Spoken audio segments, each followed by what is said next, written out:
Jurupari, tradutor traidor.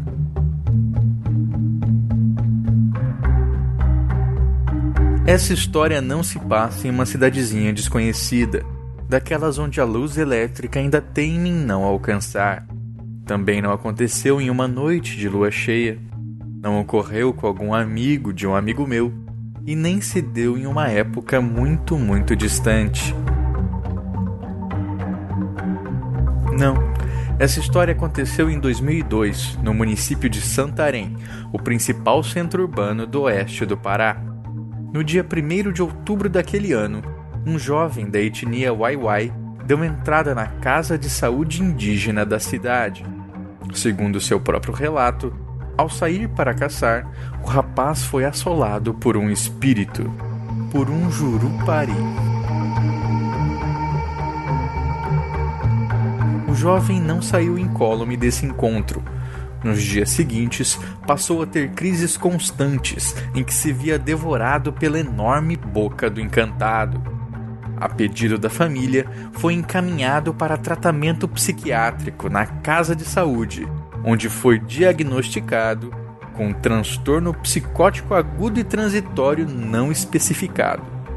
Os sintomas, crises de alucinações seguidas de espasmos e agressividade, foram tratados. Mas e a causa?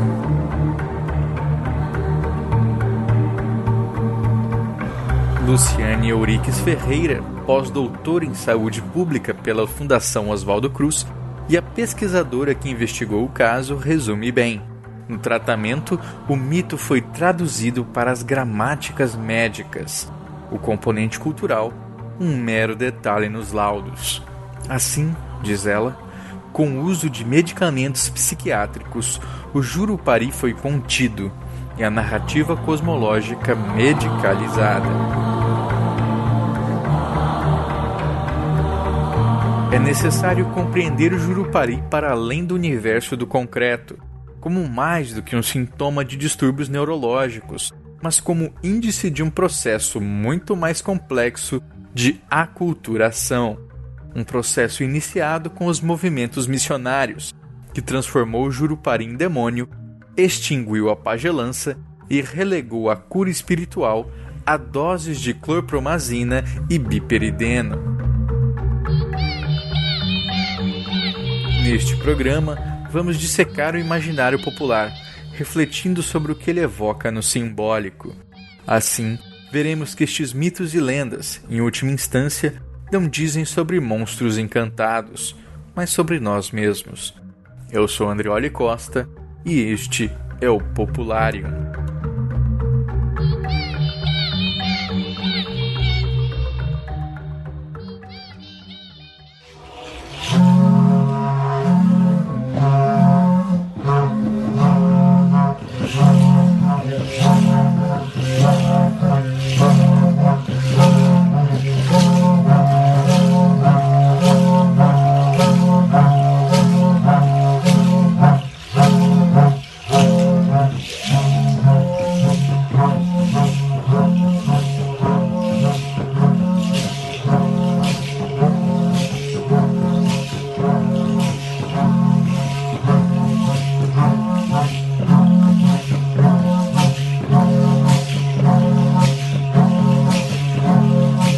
O que você está ouvindo no fundo é a música ritual do Jurupari, executada pela tribo Dezana, na Amazônia.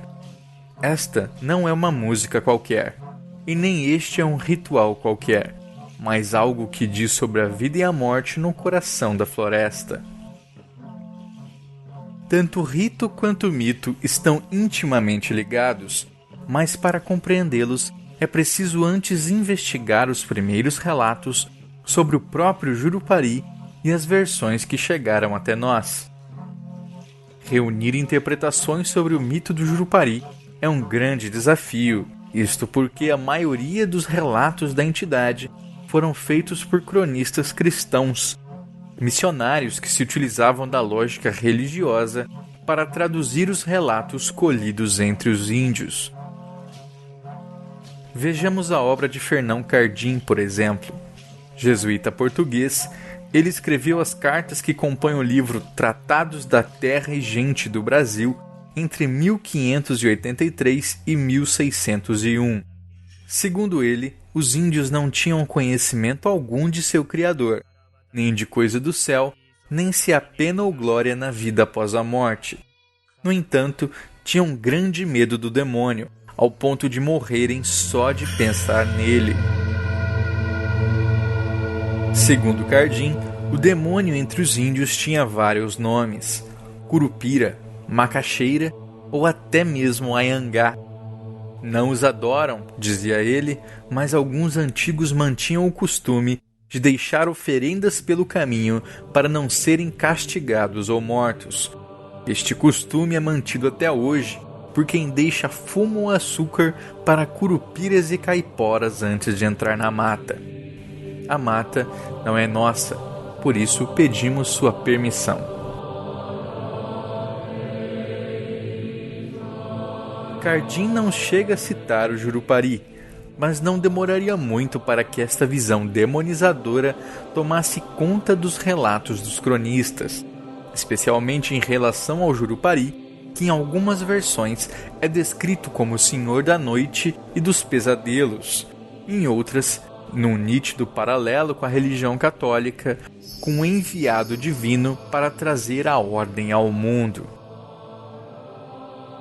Em 1613, o frade capuchinho Yves Devreux instituía de vez o Jurupari como o equivalente brasileiro a Satanás. Segundo ele, Jurupari foi criado por Deus, no caso Tupã, mas se revoltou contra ele. Em uma de suas cartas mais famosas, intitulada Claros Sinais do Reino do Diabo no Maranhão, ele aponta para a vitória de Deus após 2 anos de confronto com os feiticeiros do Jurupari, fazendo a entidade fugir e o poder do diabo esvanecer frente ao nome de Jesus Cristo. Interessante notar que, mesmo em uma perspectiva crítica, dificilmente a pecha diabólica era retirada do Jurupari. O general Couto de Magalhães, por exemplo, foi patrocinado por Dom Pedro II para fazer um levantamento antropológico dos índios do Brasil. Em O Selvagem, publicado em 1876, ele questiona a visão de que todos os deuses indígenas eram ligados à maldade. Disse assim: eis aí o absurdo de querer escrever sobre coisas que não se tem examinado. Isto é um absurdo, enfatiza. A exceção para Magalhães é o próprio Jurupari, descrito por ele como espírito que, entre os selvagens, corresponde mais ou menos ao nosso demônio judaico, mas sem ser tão perverso quanto este. Em 1909, o bispo do Amazonas, Dom Frederico Costa, foi a primeira autoridade religiosa a negar a identidade demoníaca do Jurupari, herança da catequese colonial. Parece que houve erro em identificar Jurupari com o demônio, diz ele. Os índios não adoram a Jurupari, mas consideram-no como alguma coisa de grande e misterioso. O verdadeiro perigo para o bispo, este sim imoralíssimo, não estava na entidade em si, e nem mesmo no culto, mas nas consequências práticas do ritual do Jurupari, o mesmo que ouvimos no começo do programa. Alguns antropólogos, especialmente Egon Schaden e o norte-americano Irving Goldman, acreditam que na verdade não existe nenhum Jurupari, ao menos não da forma como o conhecemos. Para ele, trata-se meramente de um problema de tradução. Os índios aprenderam a satisfazer a curiosidade do estrangeiro sobre suas práticas sagradas, utilizando a impressionante palavra Jurupari. O termo, no entanto, seria um mero guarda-chuvas para tudo aquilo relacionado a demônios, espíritos, ao sagrado, ao misterioso e assim por diante. Podemos ver isso no próprio O Selvagem, de Couto de Magalhães. Ao recensear as histórias do ciclo do Jabuti, encontramos em uma delas que o Jabuti enfrenta uma anta malvada, chamada por vezes de Jurupari. Seria Anta o próprio Jurupari? Ou seria apenas um espírito ruim que recebe este nome somente na narrativa para o intérprete? O mito, podemos ver, não se traduz, se vive. Neste papel ingrato de tradutor traidor, a epifania do mito se perde em meio à escolha de palavras.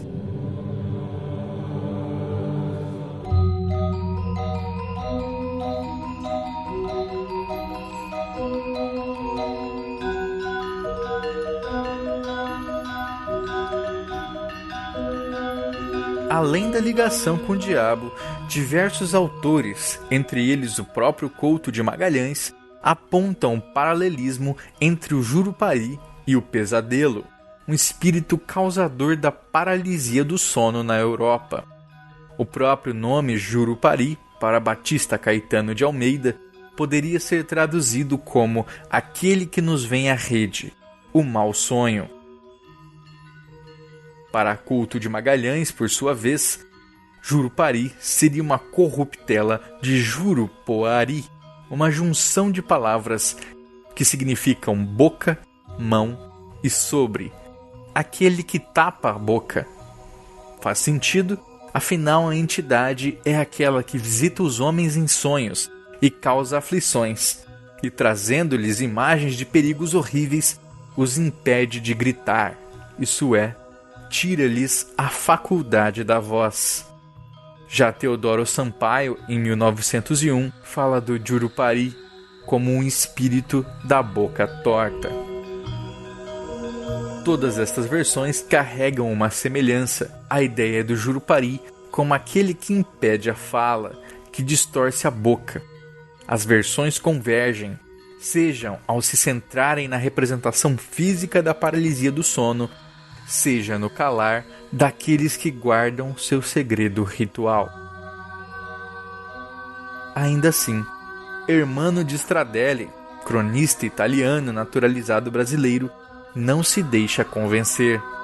Para ele, apesar de ser a mais corrente e talvez mais coerente versão para a lenda do Jurupari, sua ligação com o pesadelo seria fruto do sincretismo com o imaginário africano e europeu, mas não pertencente ao nosso indígena.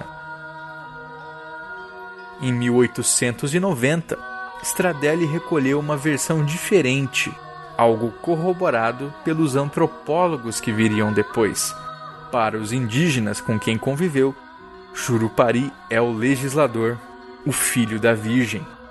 Dizem que a Índia Seuci comia uma curura do mato quando o sumo da fruta escorreu pelos seus seios e correu para o meio de suas coxas. Assim, ela engravidou e deu à luz ao Jurupari, o enviado do sol para reformar os costumes. Quando o Jurupari apareceu, diz o mito, a sociedade era matriarcal. As mulheres mandavam, os homens obedeciam. Jurupari tirou o poder das mulheres e instituiu festas e rituais secretos que apenas os homens poderiam conhecer, sob pena de morte. Certa vez, a própria Seuci espreitou Jurupari enquanto ele instruía os guerreiros. Implacável, o encantado utilizou sua magia e fez morrer a própria mãe. O bispo Frederico Costa relata não ter conseguido descobrir quem era o Jurupari, mas que sob este nome acredita estar escondido a lembrança de algum herói antigo. Um legislador filósofo, talvez como Buda, Confúcio, que lhes haja ensinado uma filosofia muito rudimentar e algumas noções da vida prática. Frederico diz isso com base nas leis atribuídas ao Jurupari e que governavam os índios que ele acompanhava. Vamos a elas. Número 1. A mulher deverá conservar-se virgem até a puberdade. Número 2. Nunca deverá prostituir-se e há de ser sempre fiel ao marido. Número 3. Após o parto da mulher, o marido deverá abster-se de todo o trabalho e da comida, pelo espaço de uma lua, a fim de que a força da lua passe para a criança. Número 4. O chefe fraco será substituído pelo mais valente da tribo. Número 5. O cacique, o Taxaua, poderá ter tantas mulheres quanto puder sustentar. Número 6. A mulher estéril do Taxaua será abandonada e desprezada. Número 7. O homem deverá sustentar-se com o trabalho de suas mãos. E número 8. Nunca a mulher poderá ver Jurupari, a fim de protegê-la dos seus 3 defeitos mais dominantes: incontinência, curiosidade e facilidade de revelar segredos. Mito e rito começam a se tornar indissociáveis. É no ritual do Jurupari, esse ritual de amadurecimento intimamente ligado ao sigilo e à segregação social do feminino, que o bispo Frederico Costa encontra o grande problema da lenda. A pena para o rompimento desse segredo, inclusive, pode ser letal. A mulher que tem a desgraça de ver o instrumento está condenada, expõe o bispo. Cedo ou tarde, violentamente ou por veneno, ela será morta. O complexo mítico ritual do Jurupari é conhecido desde os tempos antigos por diversos povos no norte do país, tanto que durante muitos anos a etnologia amazônica alertava sobre o culto ao Jurupari, tido como a religião mais praticada do Brasil pré-colonial. O primeiro relato do culto ao Jurupari foi feito por Alfred Russel Wallace em 1850. Desde então, o tema tem fascinado pesquisadores e chocado religiosos. Até bem pouco tempo, escreve Stephen Hugh Jones, os missionários católicos e protestantes acreditavam que o ritual era um culto ao diabo e adotaram medidas rigorosas para reprimi-lo. Queimaram as casas de reza, destruíram adornos e plumas e romperam propositalmente o segredo do Jurupari, mostrando as flautas e instrumentos sagrados para mulheres e crianças. Obviamente, o ritual persistiu. O resultado foi apenas o aumento da intolerância entre os povos. Existem inúmeras versões, tanto para o mito quanto para o ritual do Jurupari. Escolhemos aqui uma versão colhida por Maximiliano Souza, em um diário de campo escrito em 2008. Dizem seus informantes que o Jurupari tinha em seu próprio corpo flautas que os uniam com o vento. Era ele quem coordenava os primeiros jovens no ritual que hoje leva seu nome. Na história, dois jovens rebeldes desobedecem às ordens do encantado, e o Jurupari resolve então devorá-los. Mesmo no interior do Jurupari, os jovens conseguem escapar e voltam para seus pais. Uma vez juntos, planejam a vingança. Convidam Jurupari para uma festa regada a caxiri, uma bebida alcoólica à base de mandioca fermentada. Jurupari vai à festa e, de tanto beber, acaba contando aos homens o segredo de sua mortalidade. O único jeito de derrotá-lo era o ser queimado na fogueira. E assim foi feito. Das cinzas do Jurupari nasceram as paxiúbas, palmeiras negras típicas da Amazônia. E foi a partir destas paxiúbas que as pessoas passaram a fabricar as flautas sagradas, utilizadas pelos mais velhos no processo de iniciação ritual dos jovens. Quando o corpo e a voz dos meninos começam a se modificar, eles são separados de seu grupo familiar. Neste afastamento, que podia durar meses ou semanas, são submetidos a dietas restritivas, à base de pimenta e farinha, sendo intensivamente instruídos pelos mais velhos do grupo, a respeitarem os mitos e conhecerem as regras culturais de seu grupo. O ritual propriamente dito dura cerca de 3 dias. O iniciado era então apresentado às flautas sagradas do Jurupari, tinha seu corpo pintado e participava pela primeira vez de um ritual de açoitamento coletivo, do qual todos os homens devem participar ao longo de sua vida. Este complexo mítico ritual recebe vários nomes de acordo com a etnia indígena em questão, mas a estrutura é quase sempre a mesma e baseada em 2 pontos fundamentais: o interdito do feminino, ou seja, o segredo proibido a qualquer mulher, e aquilo que os pesquisadores apontam como a inveja do útero. Antes de serem utilizadas, as flautas sagradas ficam guardadas sob as águas, como sucuris no leito de um rio.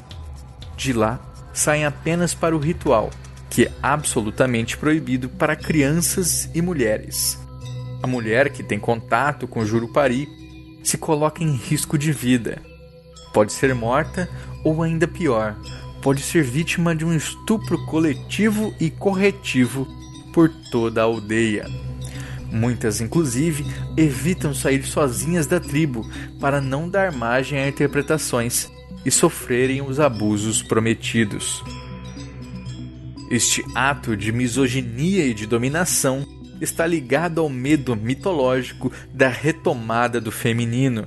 Jurupari rompeu com o matriarcado, entregando o poder aos homens. No entanto, várias histórias falam sobre as mulheres roubarem as flautas sagradas novamente e assumirem este papel do masculino como líderes e caçadoras, enquanto aos homens caberiam os serviços de cuidar da casa, ralar mandioca e colher as frutas.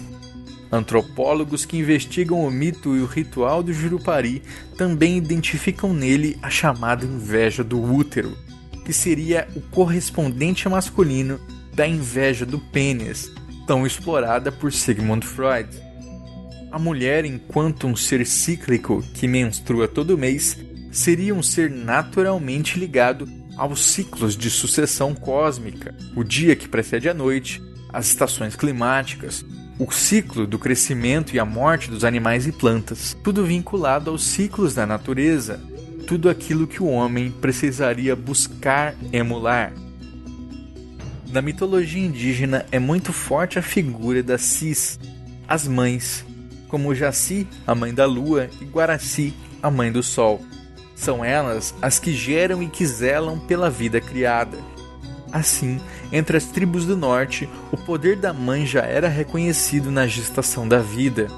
A inveja dessa capacidade é resolvida no âmbito do imaginário. A ausência da capacidade de engravidar entre os homens da etnia tucano, escreve uma pesquisadora da área, seria compensada simbolicamente através de seu poder ritual de fabricar homens, no ritual de iniciação masculina conhecida na literatura como Jurupari. Raciocínio semelhante é incorporado por Christiane Lamar em sua tese sobre antropologia feminista.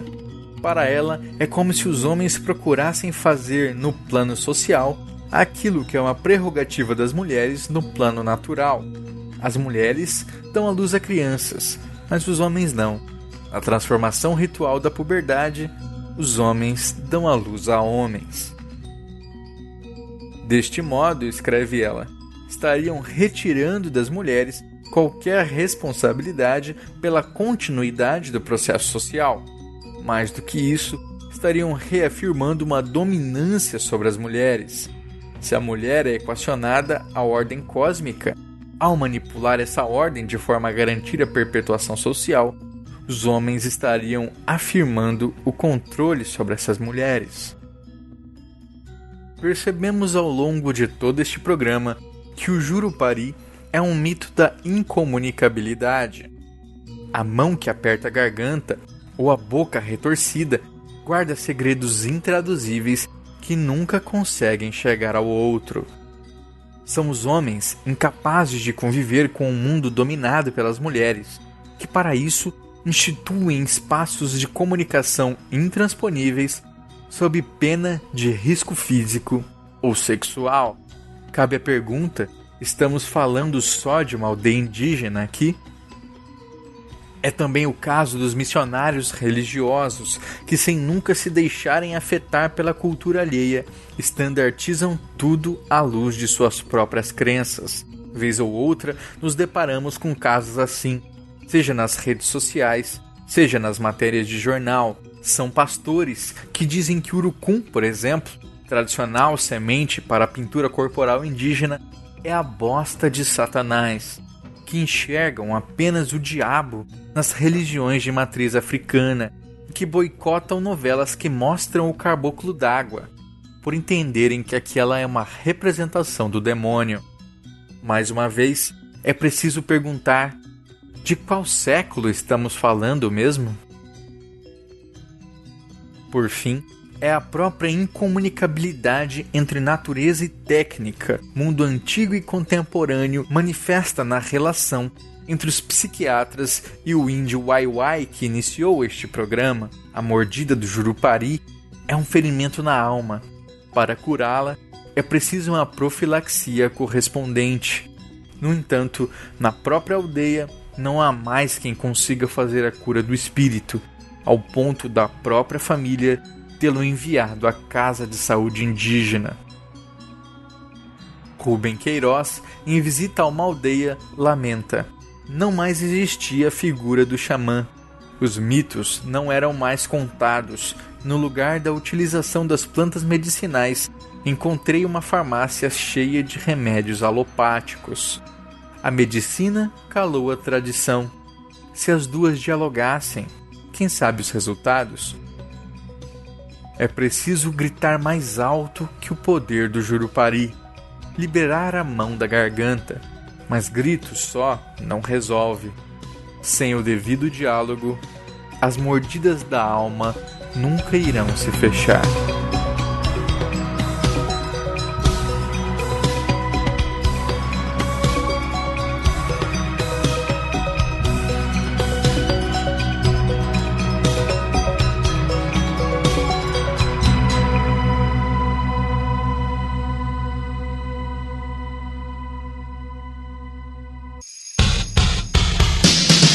O Popularium é trazido até vocês pelo Mundo Freak e pelos apoiadores que contribuem mensalmente no Apoia-se para um conteúdo de qualidade.